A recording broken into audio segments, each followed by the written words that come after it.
I'm not sure. We don't I'm not sure. we haven't started yet, so we can.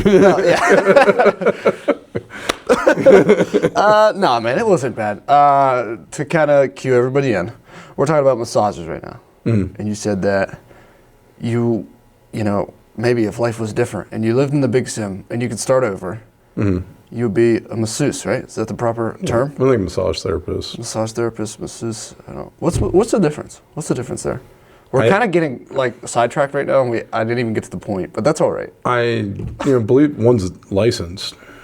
Okay, massage therapist is licensed. All right, forget the masseuse thing now. And so, I mean, I don't know. You. I mean, that Everybody could be. that's listening. I mean, it could be. Let's go with that. I like that. But a masseuse, because there was like, I don't know, when I was looking at it. Well, anyway,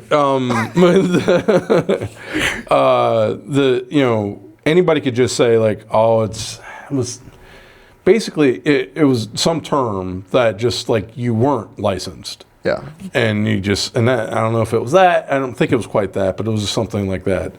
And it was like massage or whatever, like a fun massage. I don't know, whatever. But it wasn't, like to where, that massage therapist, they're licensed and they, so. So there isn't anything, sketchy, going on as far as that goes. But, so you went and got your license. But to do that, it was like 9 months. It was like a year to do all that stuff. And I would just... That's a long time. Right. And I wouldn't, and just to dedicate my life to it, whatever. But I wouldn't mind doing it on the side to make, extra, as a side gig, whatever. Yeah. But it's like $12,000 to go and do that and 9 months. So that's a lot of money. Right. So we had talked about it before. Like I went back into residential commercial electric when COVID happened. Yeah. To get to get into that because I was working at a foundry. So at any given time I was like, this place was shut down. Yeah. And I'm like, well, the lights got to keep on. Like that's so I went in electrical. Yeah. And during that time, I didn't even train. This was before this place opened up.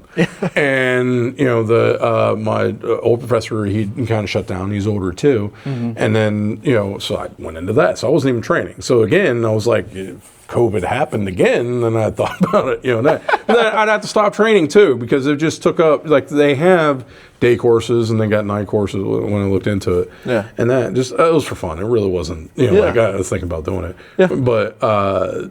I could do night courses again like I did with the, but again, that just takes up your entire day. It does. It does. And it was even farther away versus this was just, the electrical thing was just down the street. This was in Columbus. So I think that's something that's kind of underrated is proximity for stuff like that. Hobbies, work, all of it, food. It's kind of underrated, right? Right.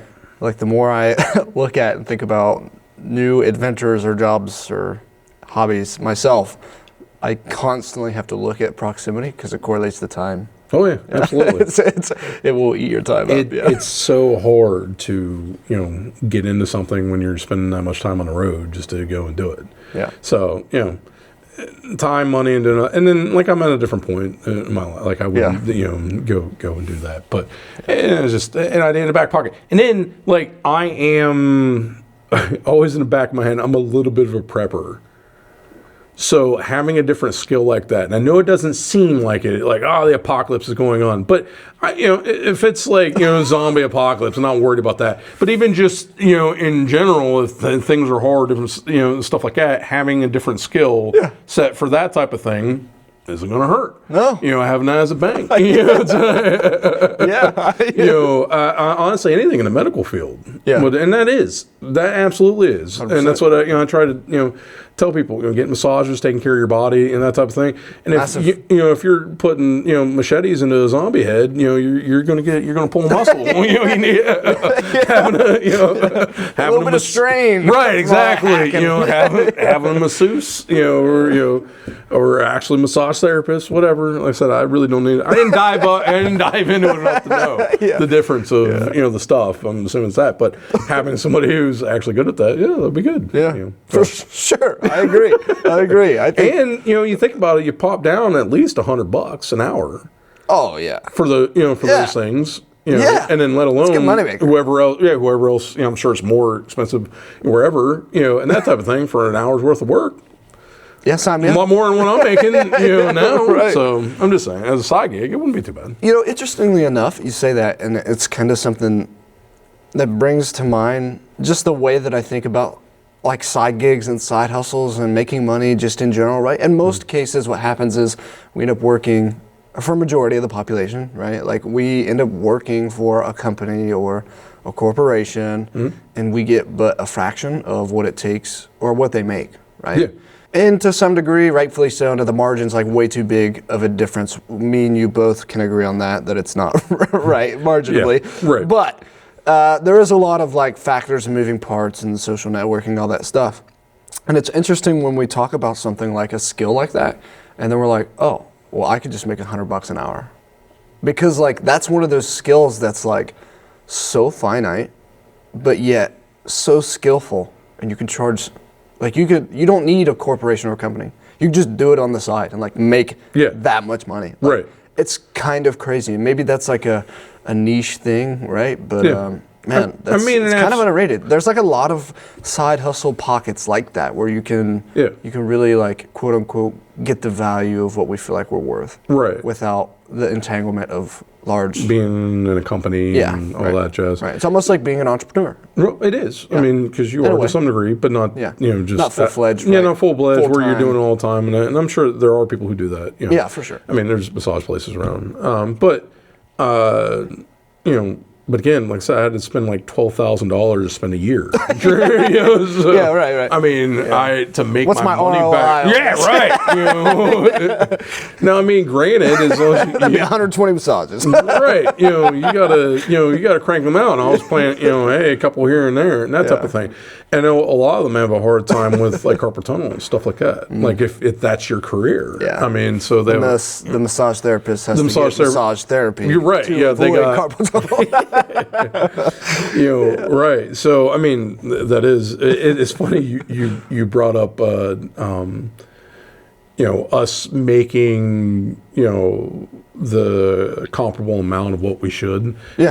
And that's argument back and forth between company and, you know, that type of thing. Oh, yeah. But I started looking up into, I don't know what, it popped on my feed. And I remember hearing about it, but I never dove into it. But it's like Georgism. And the concept of it is that taxes, we shouldn't be taxed on income.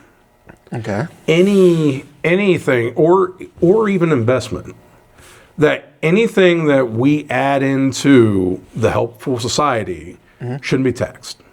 Oh yeah. But I like that. Sounds good. Finite resources, and there's a bunch of them, but the biggest thing that's easiest is actually land. The finite resources of the commons, and that should be taxed. Okay. So like that, different like, you know, like trees, forests, oil, whatever, you know, that, because it's limited. It's a supply. It's a limited supply, and by using that, we're actually taking from the commons. Our work is adding to the commons, adding to the social. You know, that's the idea behind it. That's an interesting theory. Right. Interesting, kind of like a construct maybe. That sounds cool. Right. It sounds very intriguing. I wonder in terms of like a simulation or a turnout over like a certain period of time, what that would turn out to be. But before we say that, should we just go ahead and like slide in there and say this is episode 24? Me and John. Hey everybody, cameras over here. John, give him a little shout out here. Very long intro on that. Yeah, no, it's okay. Rolling with Reason. Episode 2 with footage. So but episode 24 podcast. Yeah, come on in. Yeah, have a seat at the table. Take sit down. Enjoy yourself. Let this be your background noise. So, anyways, as we were saying, John, I think that's a fascinating idea. I think that would be cool to see implemented over an extended period of time. I think it would work better than I don't want to say. It always just seems like when we talk about money, there's always like a big downfall to every money scheme. Yeah. It just seems like the models that we use, it doesn't matter where we use them or how we use them. Maybe that's just because like people manipulate them and take advantage of them. Yeah, which is inherent in the system. Yeah, people do that. Maybe, what if that's like the broader like undertone question, like for the next one that we build, right? That one kind of hints at it a lot, so maybe that's why I like it a little more. But what if it's like we always approach it from like these angles of things that are derived from the systems that we already have. Right? Taxes, for example. Yeah. Interest is a big one. Different types of loans and the way that we manage money through financial institutions and stuff.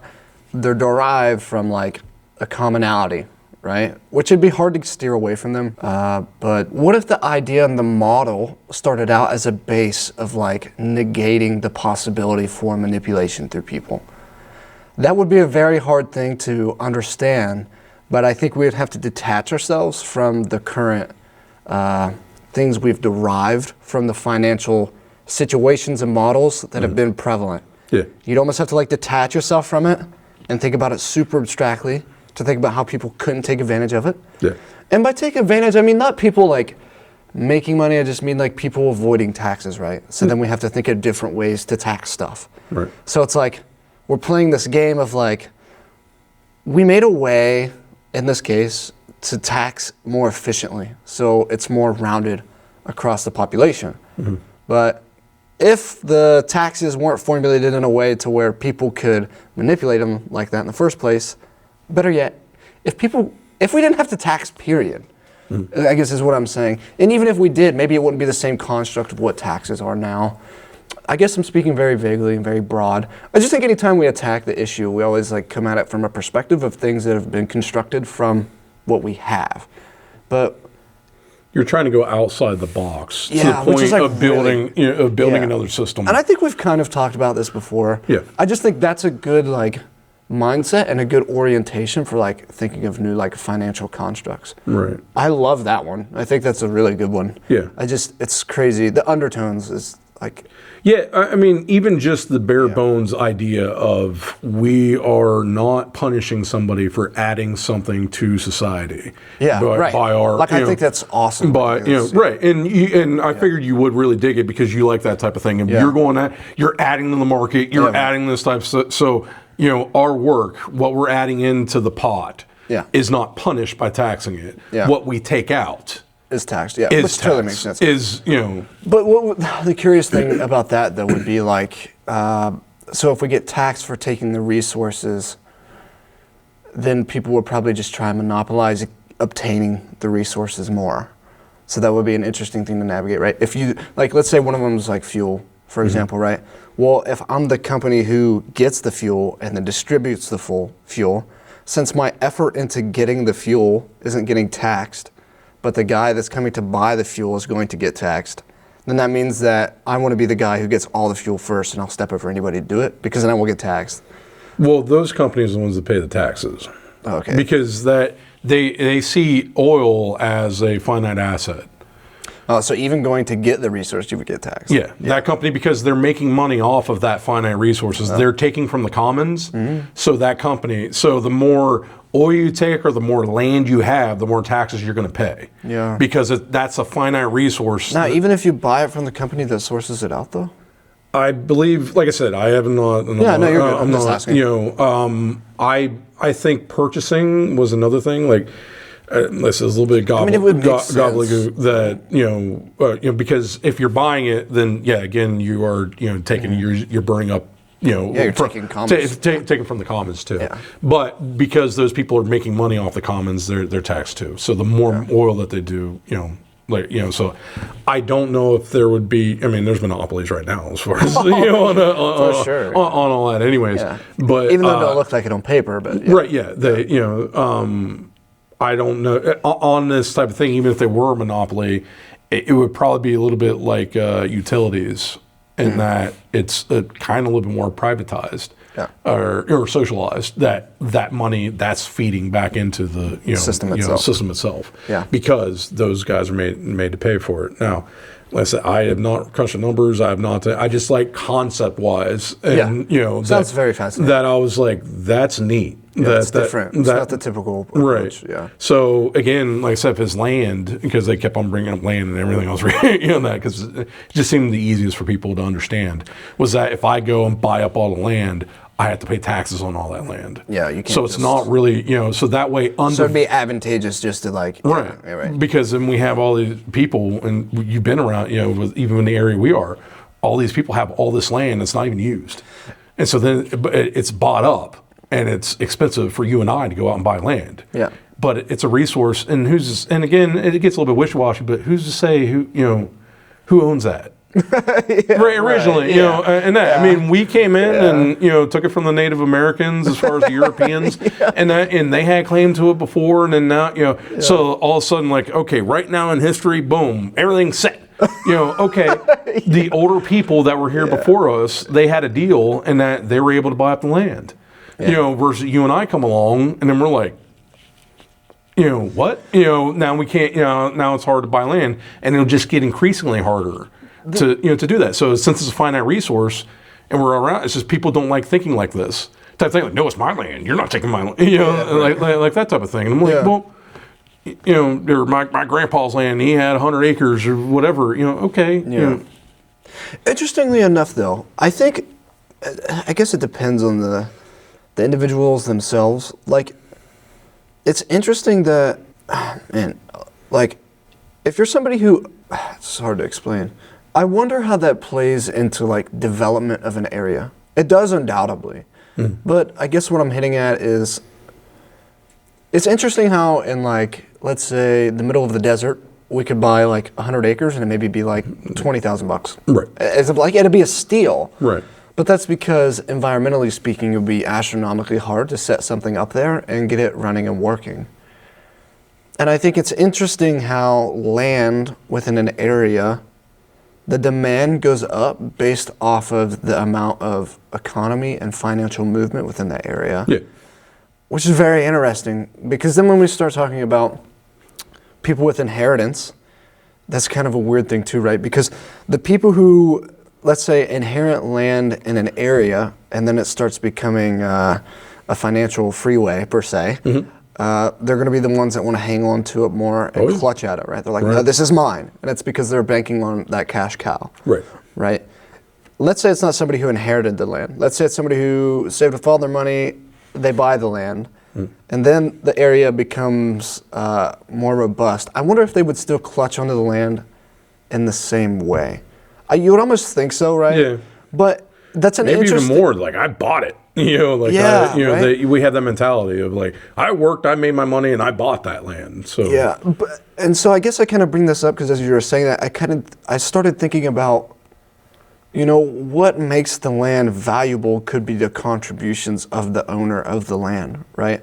So within a community, if we're like reinvesting in the community and we're bringing more value to the community, and the community keeps growing and it keeps getting better, then the property itself will generate more value. And that's kind of an interesting take on maybe buying land. I've never really thought about it like that until just now. And so I guess what I'm saying is I'm going to buy a ranch in the middle of a desert and and soup it up to try and raise the value so I can sell it for an upsale. No, it's just, it's like that whole thing though, right there. That whole thing that I had to go through and navigate just to say that. Like, I feel like it's part of the problem, right? And that's kind of what you're saying. It's like, there's so much land out there. And there's so much going on. Like, it is kind of bizarre that it is the way that it is. Yeah. I mean, and it's even more bizarre to say, oh, I own it. But yet, like, we're all going to, as much as it pains me to say it, it sucks, we're all going to pass away at some point. Right? Like, I don't know. I get exactly what you're saying. And that's why it might just be that I had never inherited anything. So it's a little bit more of like, what, you hit the genetic lottery. And I have friends that have, gotten things from, their family and that type of thing. And I'm like, okay, but I never got anything. So, why is it now? And if we jump back a few hundred years, I might be able to take an axe and put it in somebody's head and take their land. And nothing would be, people would be none the wiser. Nobody would say a thing. Because like, well, do you want an axe in the head? And they're just like, no, that's yours now. So, we just, now we're monitoring, which it's better system. I'm not saying we should go back to that better system we got now. But I think it's a good point all of a sudden, everything now solidified. And, we could have all these generations were passed down, or this was that, it's something else, or even out west, people went on the Oregon Trail and then went out and got some real good prime land out in California, and then passed that down. So I wonder, like, to some degree, do we think about that? Like, I wonder if those are just like broad rules that are set. maybe money and property boundaries are just set so other people don't mess with your stuff. Right. Maybe like an undertone I don't think about is maybe it's an incentive to not be barbaric. Yeah. Right? To not walk over to the neighbor's house and put an axe in his head. Maybe that's part of the the rule set undertone there. I don't know. It's interesting. It's interesting because I do think about this. I'm like, man, like that guy's got 40 acres and it says do not enter, no trespassing, but that guy's going to die in 60 years. Yeah. And like, I don't know. It's weird. Right. It's weird. It's a weird thing. Yeah. I think the more I think about it, the more I get confused, to be honest. So you got to set the system up somehow. Yeah. You got to. Yeah. It's it is what it is. But like to the point you were kind of trying to make is that to build a better system, you probably do have to think outside of the box. Yeah. The real hard part, I think, is that even that idea, like I said, is kind of working within the framework or that type of thing. Yeah. To build something from scratch and build it up, and then try to get people to jump over to that thing. Yeah. You'd have to smash. Yeah, you'd have to smash the entire system and jump over to here. So I don't know. I can't see that possibly being implemented at all because exactly what you said. That seems more fair. Yeah. But ideologically, I'm like, that makes sense. Like we should be incentivizing adding to the market, not even, and I keep on saying the commons are sharing, it makes it sound communist, but like, like we all own everything and that, but I do think like finite resources, I mean, how do we just like, oh no, you have oil rights there, or you have rights to this timber, or you have that, that type of thing. I'm like, how we do it now, it's pretty arbitrary. Yeah. And, it should be, changed as far as that goes, because it's not, that stuff isn't coming back for the good of the whole. But us Americans in our individualistic, society and thoughts, it's a hard thing to sell. Another hard thing to like try and navigate too, though, is like the separation of economies. Like the separation of countries too. Like that's a hard, like we kind of have these problems and it's individual to us, like as Americans, right? But then we like look at all these other countries and they're like, it seems anyways, for the most part, there's some that are quite the contrary. But it just seems like there's maybe like 5 or 10 countries that kind of have their stuff together. And then every other country is like just kind of out there trying to figure it out. You know what I mean? And what's interesting is we always talk about this like uniform mindset and idea within the U.S., which I agree with. I think it should kind of be everywhere, right? Like everybody's always butting heads. We always have problems. People can't agree. It seems like most times out of ignorance, right? Or just not logical thinking. I'm not really sure. But we'll call them A, we'll call it B. Yeah, and it's troublesome. But I think what's even crazier is like we can have the perspective to look through that lens because, and it sounds crazy, but we have that perspective of that lens. We have that perspective and we can look through that lens because we're a first world country, right? But if we were in any of these other countries... If you're scraping for your life, it's a whole different... so different, right? And so it's just, I guess it's just another way of, like me, I guess, questioning the world, like why? Like I wonder why it's so bad. And like I wonder why, even though we have all this stuff that we have and we have all these markets that we have, like why is it still so hard? I talked about it once before. It was like the rat race methodology or something. They put like all these rats in this, like maybe it was mice, I can't remember, whatever, it doesn't matter. In a finite space, and they gave them everything. They gave them all the resources they needed. And the experiment over time actually had the contrary effect, where instead of like everything being prosperous and getting better, it went in the opposite direction. Now these are just mice and they're not actual humans with consciousness, or are they? Because we don't really know what consciousness is ourselves yet, right? Right. So that's a hard thing. But I like when I think about something like that, and then I think about like the stuff we're talking about, it makes me wonder if as a first world country, we're at the like cusp of overabundance. Yeah. Like I wonder if that's why we have these problems. And then like I think about, I've said it before, sometimes evaluating economics and financial things is like so demanding. I think like I have to cap myself. Because like if I start to run down that rabbit hole, I'll spend the rest of my lifetime like meddling in it. Figure it out. Yeah, and I think I feel like maybe there isn't an answer, and maybe that's just because of maybe it is like an abundance-oriented thing. I think America's too abundant. We're too abundant to worry about stuff that shouldn't matter.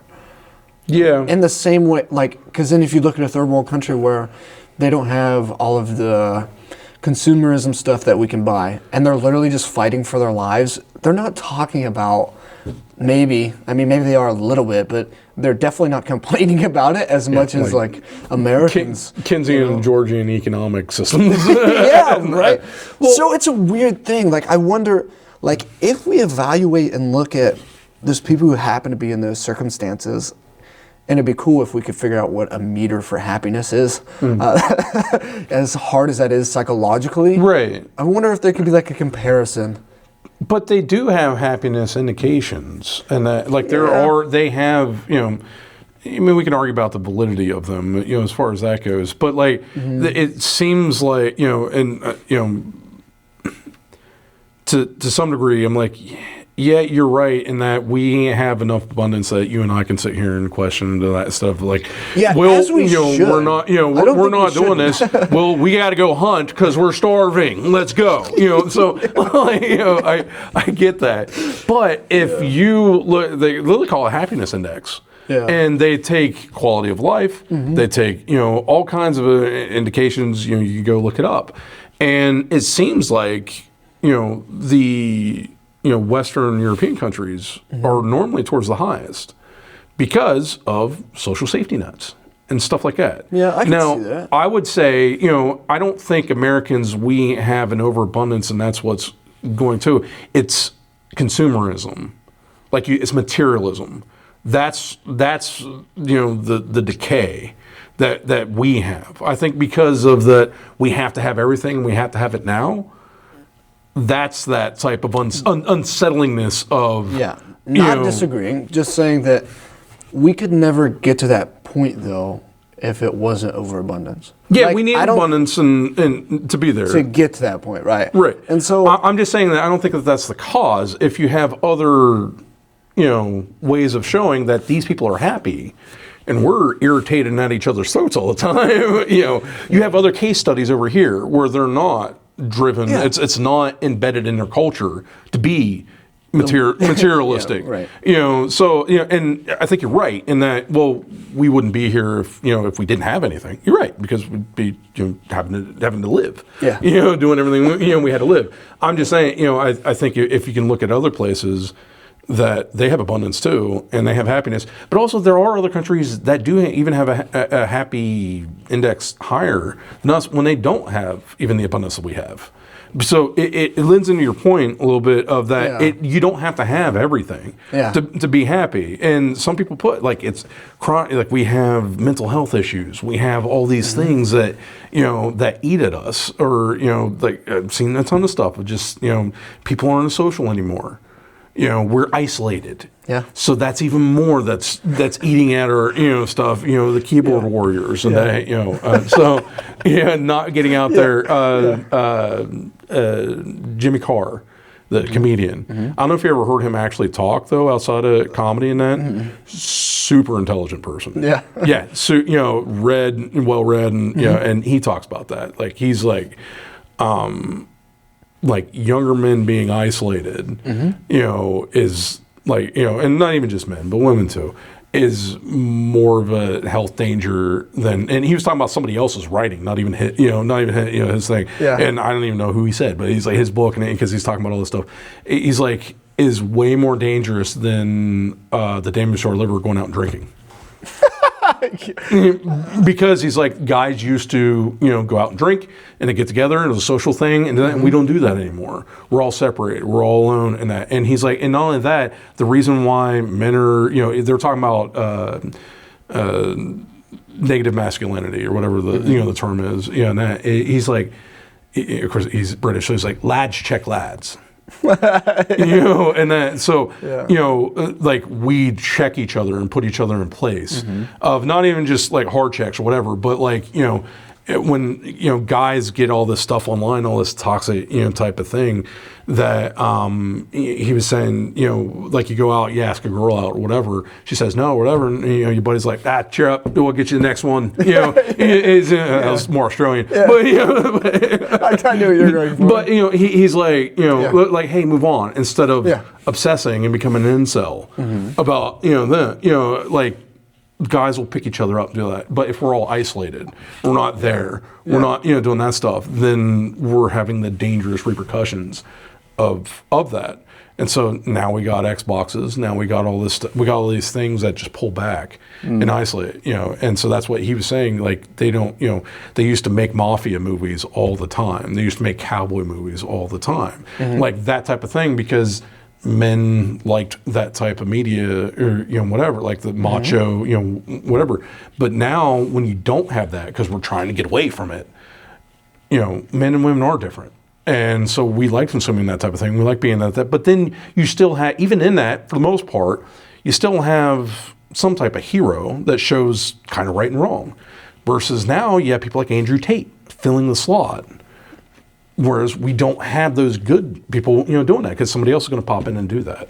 Yeah. So, No, I think I know it's a lot, but no, I think there's a lot of honesty, pure observation in there. I think it's very true. I think we are definitely leaning more towards the isolation. Jimmy Carr, I said that right? Jimmy? Yeah, Jimmy. Yeah, I think it's interesting to hear that from a comedian. And I don't know why. I can't really put my finger on it. Yeah. Do you think it's weird? Maybe it's because it's like, to be a comedian, you have to be isolated to some degree, right? I mean, there's a lot of comedians out there that mash up like stories of them being out and stuff, but it seems like for the most part, that's like a independent process. So it's interesting to like hear somebody say that. But I think it's very circumstance based. Like, I would almost consider myself an isolated individual. But even then, though, like, not so much. Like, I think it's very situational for me. It depends on like who I socialize with. But now I know there's people out there that are isolated, but then they don't socialize at all. Right, and that's a problem. Like, you come in here and get with the guys, and there are things you do. You still go to work, but if somebody is, they work from home. Yeah, right. They don't go to jiu-jitsu. They're online listening to all this nonsense. Like, they're getting people are slowly getting more and more detached from people in general, reality, instead of reality. Yeah, because they're not attached to them. Yeah. But it's super funny, because like he even said, it was funny. This is even a separate thing, because I've watched him a few different times. Like, he talks about like comedians. They're kind of the harbinger of what's going on, the ills of society and that type of thing. Because he talked about usually that's usually what they make fun of. Yeah, usually that, but sometimes they don't. But he talked about when the Nazis were going to take over, the first thing that they did in Germany was shut down the comedy clubs. Yeah, that was the first thing they did. Yeah, and because it's hard to sell. These people are rats and vermin, and the worst thing to ever happen if somebody's making a fart noise in the background and making you look silly. Doing that. Like, you have to have this certain amount of seriousness. Authority in the issue, and that was the first people that they silenced. Yeah. And a little bit, to his point, now, I don't know, he wasn't talking about a book, but he talked about the dangers of AI. Was that we're worried about the wrong stuff as far as AI goes. Because he's like, if you look at it, he's like, authoritarian governments are what's the word? He's like, in the world that we live in now, it's, orders of magnitude cheaper to surveillance on people now than what it was then. It was literally like 20% of the GDP. In spying. Yeah. Back when the Nazis were taking, that, because their spy networks, everybody's talking to everybody, everybody's doing that. Yeah. It is, they have computers. Fractions and fractions and fractions of, the cost, now to do that onto people. Yeah. So, and the thing is, I can't remember, he had the stats, but it was, as far as the Jews killed in France versus them killed in Norway, or maybe it was Denmark. One, like France was a few thousand, it was like 1 million in Denmark. And that was because Denmark kept better records. Yeah, that's crazy. That's it. That's the only reason, is because they knew who everyone was and they kept records. Now we have records on everybody. We have that surveillance super cheap to anybody who wants that. And even if we're like, okay, our leaders now are, benevolent, but even if we're like that now, that doesn't mean that somebody with malice intent can't get a hold of that and do a bunch of damage for, like I said, super, cheaper. And Michio Kaku talked about, that. I mean, he was talking about, we take, technology for granted. He's like, you open up a birthday card that sings happy birthday to you. And he's like, that chip in there, we just throw it away. And he's like, Hitler would have given anything to have that computing power and what they could have done with it. To do calculations and that type of thing, and we throw it away. Yeah. If they would have had that back and they were able to do that type of thing. So it's a whole different ball game that it's super cheaper, and then AI is going to exacerbate that. Yeah. So like his point, he's like, we're worried about the wrong things. As far as, and we talk about AI a lot on here. Yes, on here, and he's like that, and I'm like, that's a good point.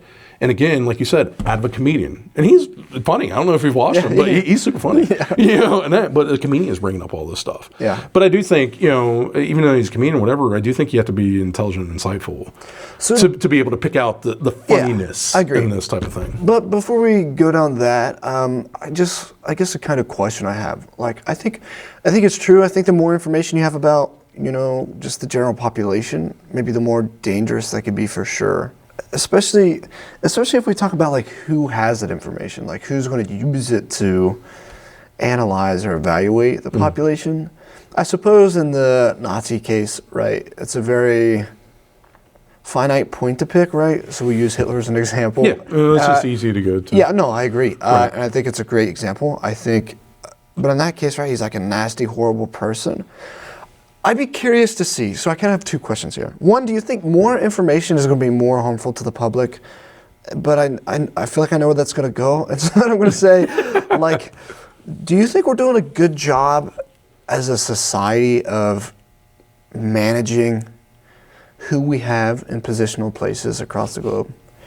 Maybe not across the globe. Let's just say the U.S., right? Like, do you think a democracy is doing a good enough job at negating the potential for catastrophe of an authoritarian figure within the U.S.? So the first one.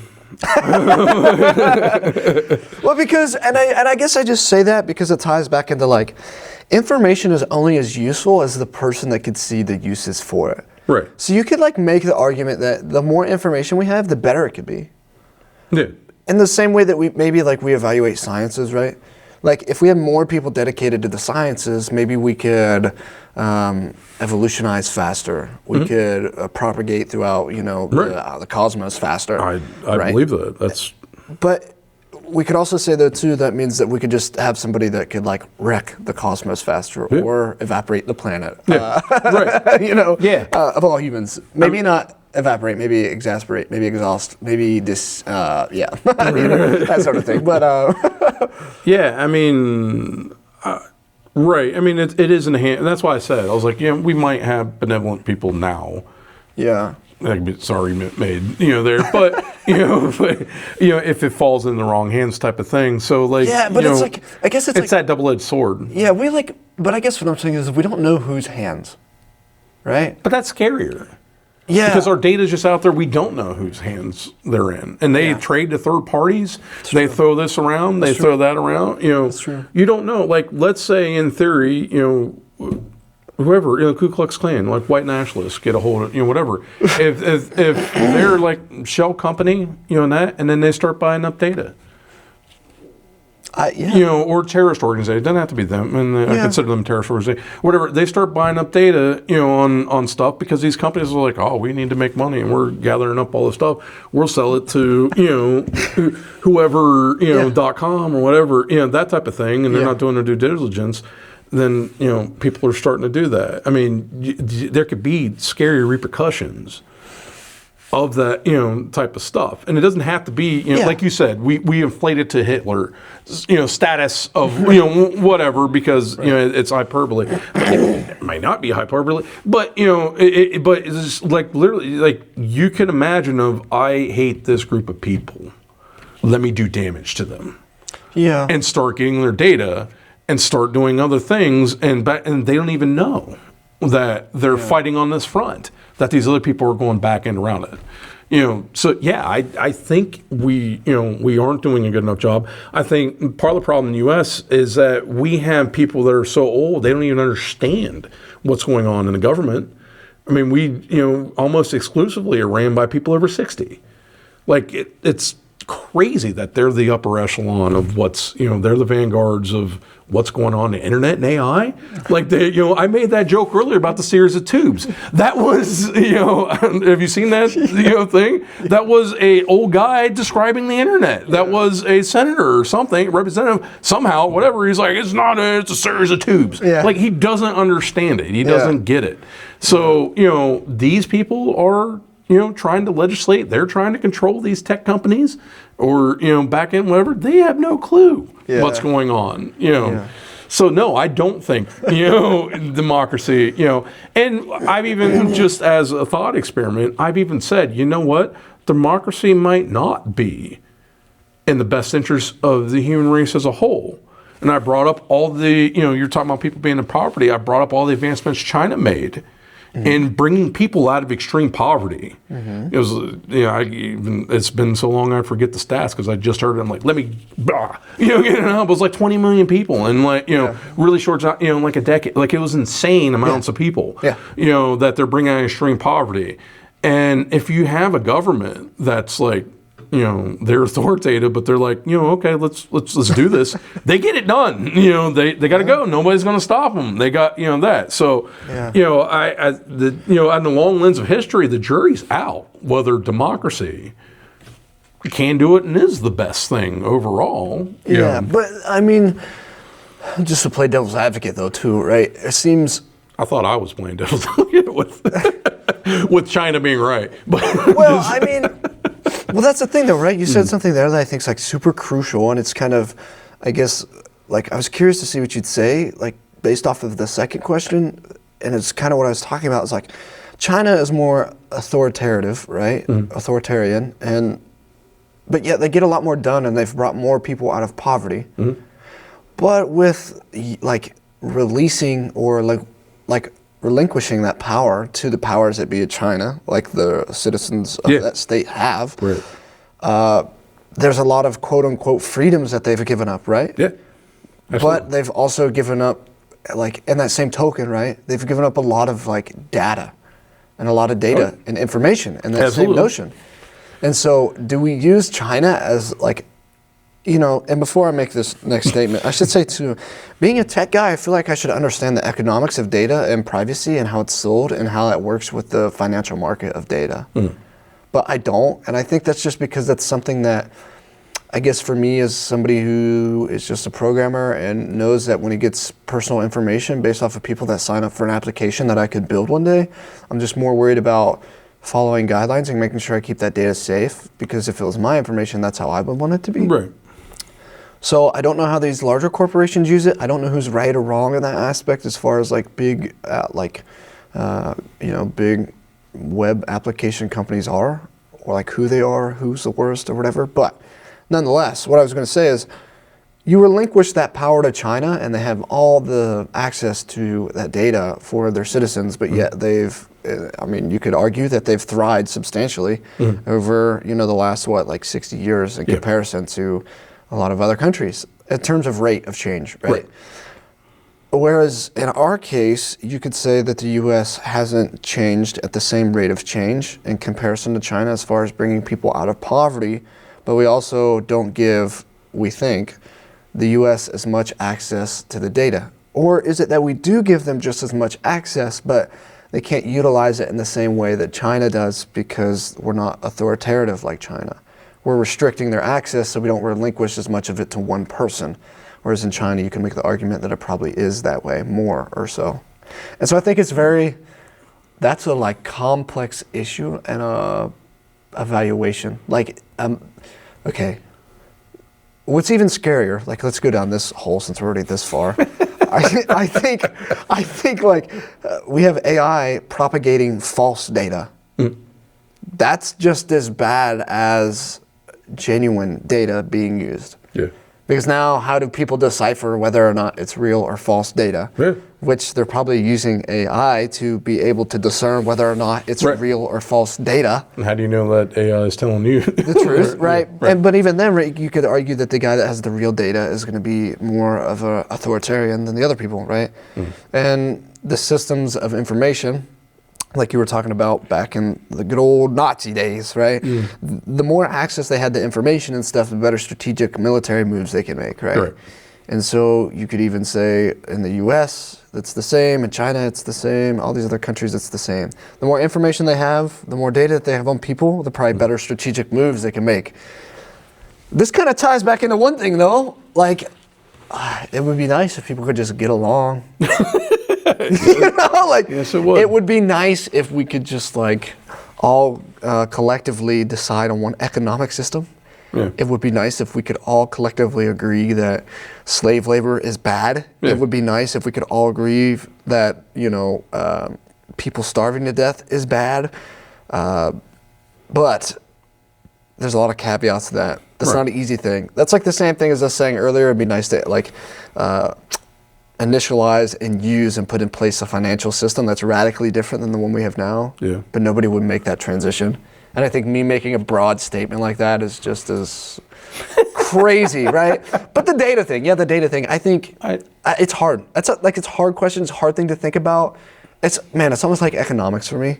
Even though I'm entangled in data to some degree, right? Like that's a fascination of mine, looking at temperatures and stuff for areas over a period of time and evaluating it with graphs and looking at stuff like that, or, you know, I like that stuff. But I guess never really thought about it in that way as a source of like, I don't know. It's a tough one. I mean, it's a slippery slope. Like, I don't know. I get what you're saying. Let's say I have a super powerful computer and I know how to use it to get more evaluation out of the markets, and so I can make more strategic investments. Right. I do those and now I make a bunch of money. Which is happening anyways. Right. Does that make me a bad person for using that data that way? If you was to ask me, I'd argue almost yes. But then I'd also say like no, because like everybody could do it. Yeah, it's wishy-washy. And then it's like, well, to what? Like, is it bad because now I'm a contributor to the market system that's already flawed? Yeah. Or is it bad because people will view that in a negative light as me trying to earn money within a capitalistic system? Yeah. It's like they're very two different things, and I think they both can be viewed positively or negatively. It's something I wanted to touch back on too. We were talking about like the meter of happiness, right? And there's been cases of that, or signs psychologically, or like materialistically. That's an interesting thing. I would like to see how that would play out. And what I was going to say too is like, with the rate of change of how stuff changes, I think it's crazy that there's like a study for that. Not saying that it's wrong. I don't know anything about it. I'm just saying like we were talking about the amount of time that somebody lives and when they buy a piece of property. If I only, like, let's say I live to 100, right? And that's being generous. Right. That's a long time, but it's a short time. Right. Like, I'm just going to pass that off to somebody, or the government's going to get it back and then re-auction it off or whatever. Right. So I guess I'm saying that because in that same way, I feel like it would be extremely hard to evaluate happiness. Sometimes it's kind of crazy to think as like conscious beings, we have this like knowledge that we facilitate and we build up. But you would think that strategically we're building on top of that. But then I also just think like, and maybe this is why people love physics so much, because it's more based within science, and so you can make better assessments about what's happening in a system of processes. Yeah.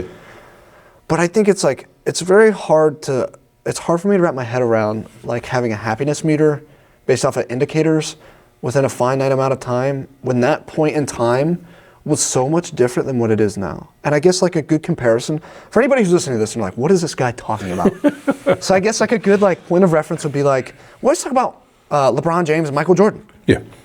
If LeBron James played in Michael Jordan's time, he would not make it. That's what everybody says, right? Yeah. Physically demanding game, physically demanding sport. And the rule set has changed dramatically so that they think that Michael Jordan, if he played in the NBA today, would crush. Or he wouldn't because he'd get fouled so much.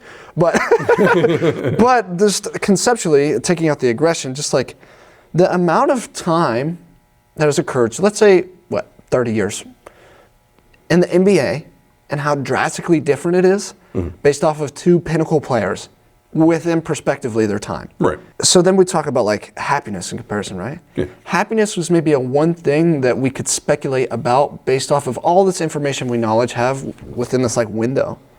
And then we look at the second window and it's going to be drastically different. So I think it's crazy that, not crazy, it's just really hard for me to understand how we could like justify happiness within a long period of time. I've heard people say, and I think maybe we've even talked about like Buddhist people or monks where they kind of like find their own happiness within their own way. Like maybe it's a practice, like meditation's a practice and that's a thing. And I almost wonder like how that kind of ties into this whole collective thought process of this actual episode of a podcast. Like I wonder if our, like happiness maybe is but a perspective that we give, and learning to be happy is a perspective that only we ourselves can formulate. And we have these conversations, and that's why I think isolation is bad. I think we have these conversations, and I think like socializing with people and being in social constructs makes it better because these kind of thoughts and things propagate. Whereas if you were somebody that was just in pure isolation, I don't know if people would necessarily have as many thoughts like the ones that we're having now. Well, I don't think you have somebody provoking these kind of thoughts. Yeah, these kinds of thoughts, whatever. It's just, you know what, I should have more. You know what, I should have this. I should have that. Like, and then, you and I are like, well, what about the Stoics? I'm just saying, or the Buddhists, or whatever. Like you look at those monks, they look pretty content. And I don't even know happy. I would say, to me, contentness. It seems like a more, whatever. And there are plenty of people who doesn't have to be Buddhist or whatever, that, like they'll sell their possessions, and it's like, I feel happier. Yeah. I'm unchained. I kind of feel like you right here across the table. You're like, you know what? I'm minimalizing my stuff. Yeah. I'm only into material things that I'm into because I'm using them to better myself. Not just, I'm getting this to get this, or I'm getting this to, and us chasing those things. Is. So if you don't have somebody poking at you, and it's always only, I got to keep with the Joneses, and I need a better car, or I need a better computer, or whatever, if they're that isolated or whatever, or I'm mad that I can't get a date, but I don't ever go out and talk to anybody. What did you expect? Right. Yeah. But if you went to the pub with your boys in and out, and then they're, with the lads, and you're like, what, I can't get a date, and they're like, oi, when's the last woman you talked to? And they point that out. Then you're like, what, I haven't. How am I supposed? You don't have anybody checking you. Yeah. So I mean, there are different now. I mean, we always talk about homework and we never do it, but I am going to look up like the happiness index, because like I said, I know they're looking at key indicators, and one of them are literally like, they ask people, how happy are you? Yeah. Like in their perspective, because I think that's crucial too. Like you can be in poverty and what? I have my family, they're alive. We're doing, like that type of thing. I'm happy. Over here. So I know that's one component, but other things are, availability of jobs, healthcare, retirement, that type of thing. Yeah. There's other indicators. Extremely complex problems. But and to your point, but it's true. Right. But I mean, it's a social science. It's not a hard science. So it's easier for us to wrap. It's not physics, but I mean, just in that, it's easier to wrap our minds around physics in that we're like, what? If it works, it works. Yeah. So we can be like, I might not be able to calculate out why Heisenberg's uncertainty principle works, but, by them doing experiments and seeing it works or it doesn't, it's easy for us to be like, okay, physics is solid. Yeah. Versus the social sciences, we're like, Yeah, it is hard to define happiness. It is hard to find meaningfulness. It is, that. But that doesn't mean that you don't try. Right. And we've a little bit had this conversation before, and I'm like, you know what? If you had more people throwing spaghetti at the wall and seeing what sticks, it could, it could start helping out. Yeah. It's just, why aren't we trying to build our society around, that and making everybody, somebody said nobody should have yachts if everybody isn't fed. Yeah, I mean, and I'm on board with that. Like, nobody should have mega yachts. Nobody should have billions. Like Elon's trying to be the first trillionaire, and like I said, those are so big numbers that we don't even realize. Like if people could wrap their heads around how big those numbers are, they would see how unfair it is, and they would be outraged. But a little bit to our problem in our culture is that we love celebrities. That's true. That's true. And we have this that they're better than us, them and the rich and the whatever, that it's literally put in, like poor is a moral failure, and these rich people are better, and Elon inherited his wealth. But that's where the poor people come in that don't have anything can still say they're happy though. Right. But, I mean, like the what'd you say was the Georgian kind of like model? Yeah. Right? That's shoot, man. I don't know. You brought up Elon, and I have a hard time understanding Elon, like how I feel about Elon. There's a lot of contrary stuff that comes out of Elon. I'm with you too, because He has like and you'll agree with this, I know you will. He is like propelling sciences to a degree that's almost that's what I was about. That's what I was about to say was that I'm like, you know what, I dunk on Elon a lot, and as far as make him but I'm like, he is pushing the envelope. Yeah, he's a huge contributor. And I believe we need people, and I like that he's just like, they're like, oh, you can't build rockets or whatever, you're not an engineer. He's like, well, there's books in the library. Like, I can read them. Like, I like that mentality. Yeah. I like that, that just, what, I'm going to push it as far as that goes. I would say more so, here's an interesting thing. Maybe a like financial lens to kind of help with these problems is like, if you're making all of this money, you have to reinvest it in the thing that is making you all of the money. And you have like a cap for how much you get within a year. And so every time you, like, let's say you add another dependent, it goes up X amount. That would be an interesting model, because then you have somebody like Elon where it's like, if he truly believes in the thing that he's building and he's putting together, he's okay with reinvesting all that money. Yeah. He's not going to think twice about it, right? You would think, you would hope. Yeah. But then he also wouldn't have a Lamborghini because he would realize that's an unjustifiable purchase in comparison to the amount of dependence he has and what money he can actually have for himself within a year. Right.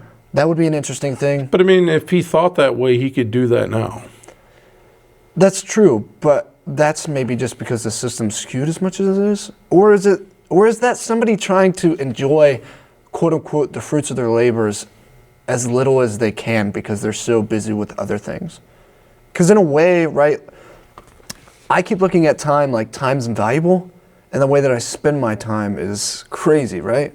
So if I bought a PS5 just to play Borderlands 4, that's like, what would that be, like $600-700, right? Yeah. That's like, let's say I played it 3 times. That's like an egregious, to me, that's an egregious amount of money for me to play. Right. Just like 3 times. What would that be, like? Let's say 3 hours, right? So what is that, like $250 an hour or something, right? It's like I could have given out 2.5 massages in that time. Right. I could have done something for other people that's beneficial to other people.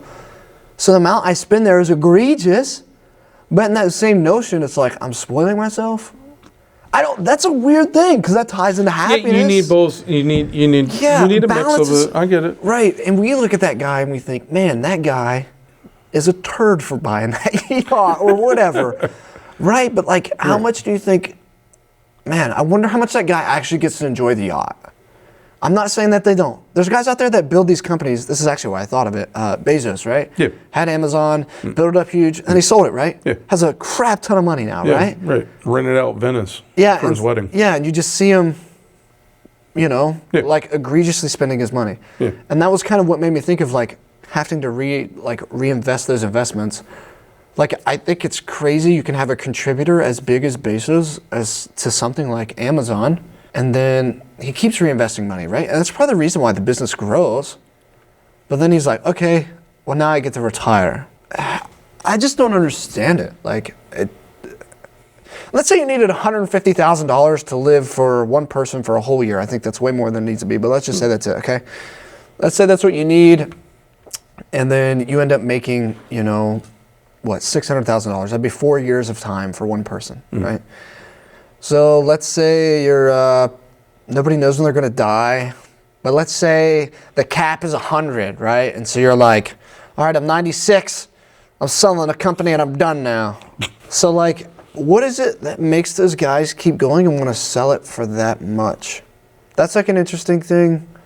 That's why I say that about reinvesting it in the company. Like, it's just, it doesn't make sense. Well, that's why I feel like greed is a pathology in their heads. You said that? I thought of this great thing. I listened to a programmer talk recently on Lex Friedman's podcast. He was talking about, he had like ADHD or something. And so he's like very sporadic and he had a hard time socializing with people. Also classifies or says that he has autism, I believe. Maybe. I can't remember exactly. Don't quote me on that. But anyways, it doesn't matter. So he said there's 3 kind of things that make people money. There's like 3 appeals, and if you aim at one of them, you'll make money. And it was sex, greed, and fear. And I thought, man, that guy said that, and it's stuck in my head. Like, if you want to make money, those are the 3 things you need to appeal to. And I think that's radically scary, but it's so true. Yeah. Because I want to think about, or maybe this is a good like little experiment for you. Yeah. I want you to think about anything that makes money and think like a businessman. You're going to be somebody who tries to market this. You try and sell it, right? Yeah. How would you do it? And I think if you look at all 3 of those, I think you could say that they all point back to any one of those. If you try and sell something for people. Yeah. There's maybe a market that's coming out now that's more wholesome and like authentic, and maybe that's kind of what this is, right? Like, we embrace that we don't know. We embrace that we're curious. We embrace that we try and think with our own thoughts and our own minds. Like me and you. Like me as well. I know John is John. Right. And I think like maybe that's a thing that's coming out because everybody's so tired of sex, greed, and fear. Yeah. But those are like 3 big like propagations within business and marketing, I feel like, for appeal to the masses. He said that, and it's stuck in my head. Well, I'm trying to flesh that out in my head as you put it. It's interesting. Yeah, it's very...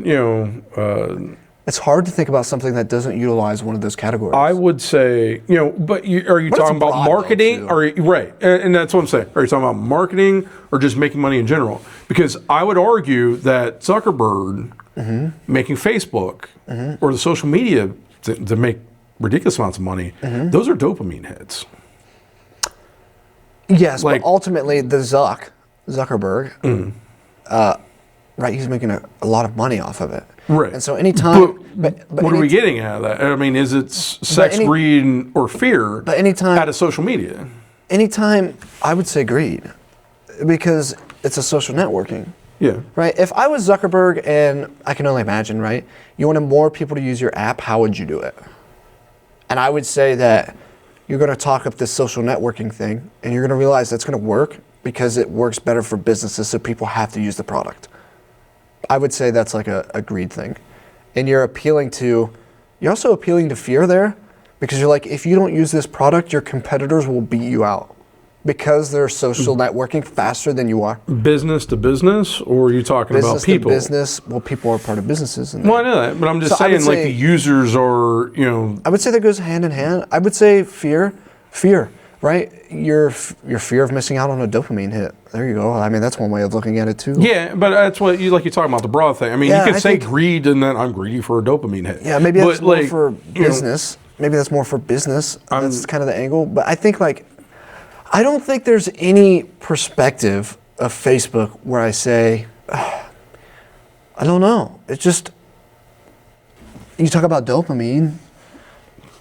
Like, how can we make an argument that, okay, we've talked about this before, where the construction of like web applications and social networks has become to the point of where they evaluate the dopamine hits to get people recurring to use the application, right? Yep. So at like what point and what is the fine line between like people engineering dopamine hits and people just saying like, no, this is actually just a platform where we talk to each other? People like social networking, but people don't like the face-to-face interactions because it's harder. Right. So they would rather text somebody. They would rather be a keyboard warrior, right? So if we create the application to be a social platform in general, and it happens to be easier, and the outcome of that is people more isolated, does that mean that the platform itself isn't as good? Like, is it bad that they're engineering dopamine hits because people enjoy that rather than talking face-to-face? I would argue, yeah, that's not good. I'm with you. But in that same notion, the amount of productivity that comes out of using this application is also astronomical. Right. And if we talk back again about like sciences and stuff, Right. I'm going to say rock on, because we're going to get more stuff done. But in that same notion, I would say This is detrimental to society. Yeah, it eats away at it. So like in the short term, maybe, but in the long term, maybe not. So that would be an interesting thing to evaluate. I was literally just trying to say in that argument of and that type of thing. That I wasn't saying true. It's hard to it's hard to evaluate. It's hard, but I was just trying to think of something more out of the box of that is users go on there, they like using social media because they get a dopamine hit and they get happy. Now, some of that is sex appeal. Oh, for sure. But other things aren't. Yeah. And it's not out of fear and it's not out of greed. It's just they're having a good time. Yeah. So it's a little bit more entertainment. So that's why that is literally legit. I just brought up social media, not the ills of it or the that. It's just me trying to throw something out there.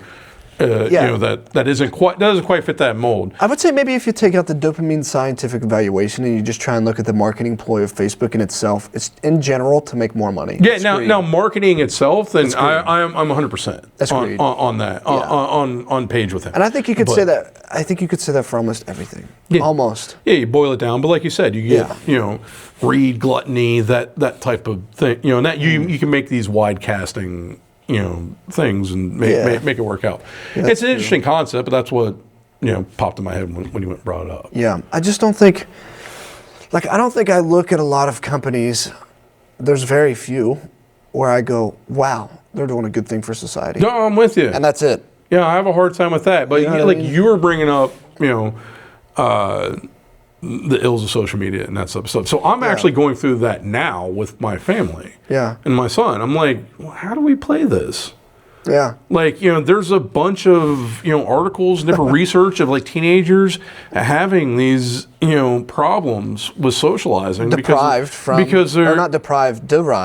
social media. Right, from social media, directly put to that. Yeah. But like we've talked about before, they can actually accent stuff and make things better for people depending on the use of it. So it is a little bit of the hands, of whatever, which, super hard pivot. Yeah, but like you said, the longevity though too, right? That's a big role. That's a huge role, right? Yeah. If collectively we realize that media is not good for society. Yeah.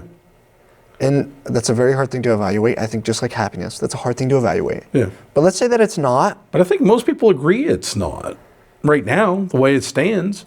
Yeah, but I think most people are also entertained by it too. Yeah, they are. So in the same, it's that dopamine stuff. But I think a lot of people think it is bad for it. But how do you stop that ball from rolling? Yeah. That's a lot of momentum that we're literally up against. Like you said, addicts don't want to stop. For the most part, until they hit rock bottom, until they hit, we're addicted to these things, and we're, so then you're trying to get all of society who's addicted to it.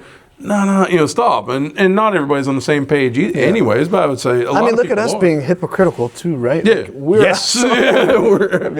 adding to it, but you and I literally just brought up though, it can be used for good. That's true. Too, you can reach more people. If again, this is just supposed to. Our thing is like a source of genuine entertainment and curiosity.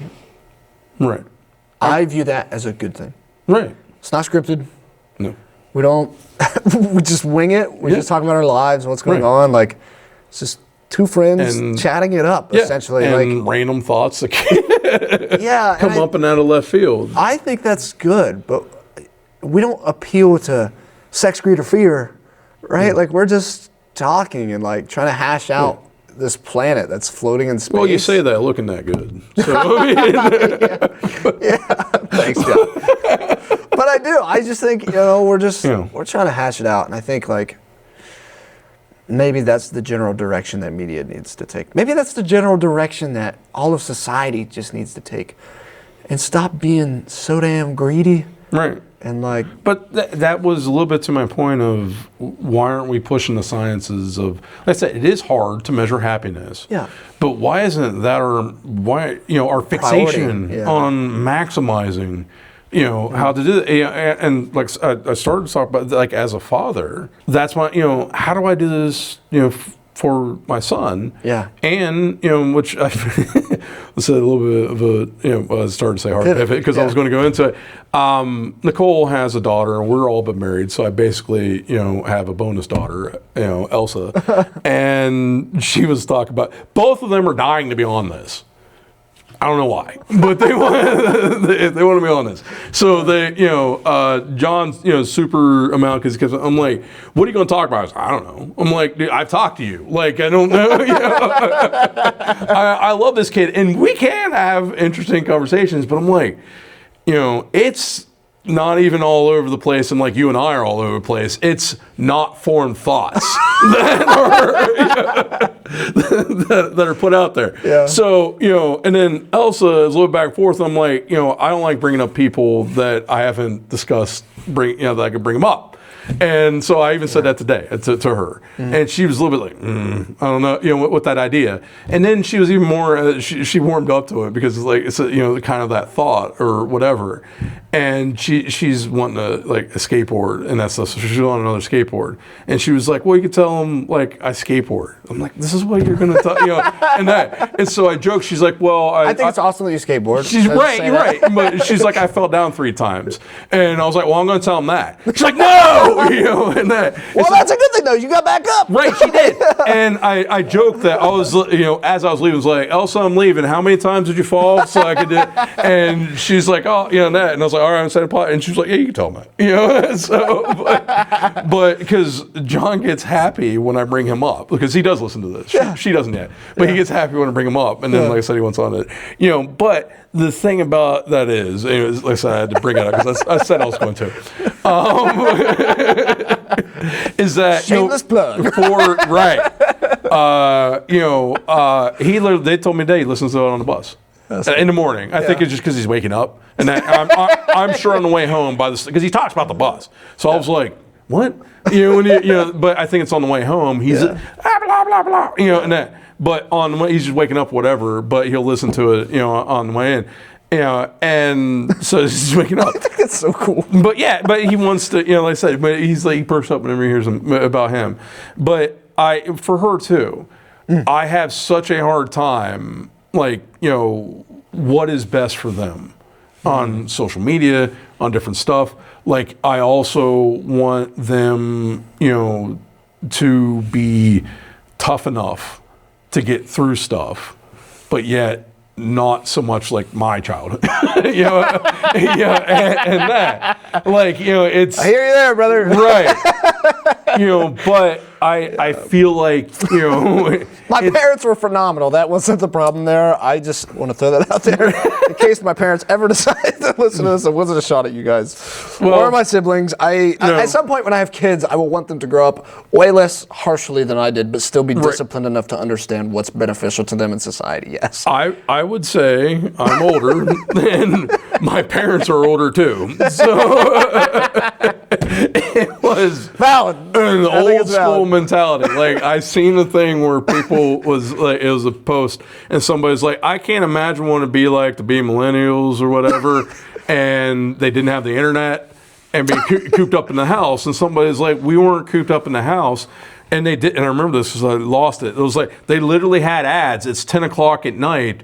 Do you know where your children are? Because our parents just forgot about us. And we were just out. I said tonight, we did this in a shocking. We're in the same stuff. We did 2 in a row. Yeah. So there was a big segment between. Right.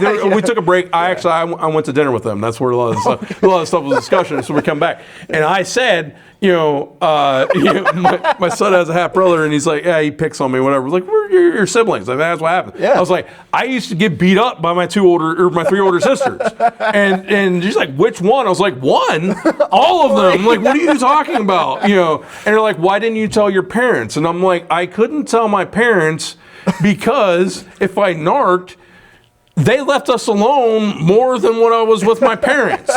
Who do you think was watching me, and what kind of repercussions were going to be there? It's not delightful. Right. So I was like, no, I'm not going to narc on them and then have to deal with them because I told, and they got punished. Yeah. So no, I decided to eat it. So I was saying, I was like, they're lucky I wasn't the oldest because then it would have been that. But after all that, anyways, trying to, feed that. I don't like the no consequences parenting kids get away and do with, whatever they want. And I also don't want in my childhood in the way I was raised. And then, like I said, you add on harder issues like social media. Yeah. And economics. All this stuff, all this stuff is coming out. But that's why, I tried to tell, John directly, I'm like, look, I want you to be resilient and tough enough that you can do whatever you want, because these kids that are coming up, I see them and I deal with them in here while I'm teaching, or just at his school events, and I'm like, geez, that you will run laps around them when they're adults, and they're going to crash into adulthood and not what to do, not know what to do. Yeah. And you're going to be set. And I want the same for Elsa too, as far as that goes. I want to build both of them up so that they're tough enough, resilient enough, but also, not that I'm harsh terrorizing them, and that they can still have a good childhood. Yeah, no, I think I agree for sure. I think that's a good way to navigate trying to raise the youth. I think there's a lot of stuff missing. There's a lot of discipline within the adults missing in conjunction with the youth. Absolutely. Like it trickles. And I think, having people like you with that mindset for your children, I think is great. You know, and I think. in reality, I want all children to do that, but I'm not their parents. Right. No. I can only. Well, that's exactly what I was about to say. I think in totality, I think for maybe this whole episode to kind of sum it up, I think there's a lot of tremendous pitfalls and trenches within life, within society, psychologically, physically. Physics, literally. There's just a lot of things to navigate there, and I think I think if you're just true to yourself, you try to understand what happiness is for yourself, and you try and propagate that through discipline and understanding what meaning is for yourself, I think you're going to live a good life. I think that's the case for most people, and I think if we all collectively try and do that for ourselves, and maybe try and help out the lads in the process, or help out our friends, I think everything's gonna work out. I would say help out the lads and find your own happiness index. Yeah, I think that's good. Figure out what you want out of life and what makes you happy. Because I don't think everybody's the same. Mm-hmm. And I do think, and a little bit the reason why you're saying, John, that's hard to figure out, because what makes me happy doesn't make them happy or whatever. Yeah. So I think you're right about that. But trying and instilling these things in your kids, it's great, man. Absolutely, it's great. Well, John, I think this is a good wrapping up point for episode 24 of Rolling with Reason. Yes, sir. RWR, baby. Check it out. We're putting up videos now. There is a link to the YouTube version of this content if you guys would like to watch that one instead. Thanks, everybody. See ya. Peace.